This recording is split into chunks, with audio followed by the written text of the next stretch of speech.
Сәлем достар, қалайсыздар? Алдыңғы видеода мен компьютер жинаған болатын едім. Сол компьютерді бүгін ойында тексеретін боламыз. Мен BeamNG Drive деген ойынды жүктеп алдым. Ойын өте ауыр ойындардың бірі. Қазір сол ойында қанша FPS беретінін көреміз. Ойынның настройкасын жоғарыға қойдым, мінекей достар, көріп тұрғандай. Және де бұл ойынды ойнап қоймай, мен осымен қатар запись жасап жатырмын. Егер запись жасамағанда мүмкін бұдан да көп FPS береді. Бірақ компьютер ескі болғанмен де достар, ескі компьютерге тамаша көрсеткіш деп ойлаймын. 70 FPS-ке дейін беріп жатыр.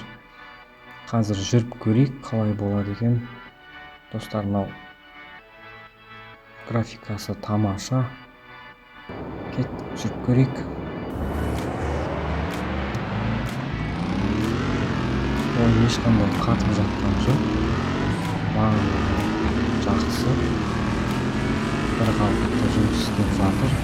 Процессордың температурасы 67 градусты көрсетіп тұр. Видеокартаның температурасы 63 градусқа жетуде. Ол қалыпты жағдай. Оның үстіне мен компьютерді бір 8 сағат бойы қосылып тұрды.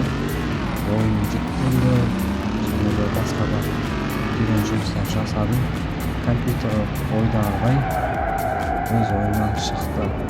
Достар, арнаға жазыламыз. Алда неше түрлі қызықты ойындар жасайтын боламын. Компьютерге қатысты көптеген видеолар түсіретін боламын, пайдалы ақпараттар болады. Сондықтан келесі видеода достар, жолыққанша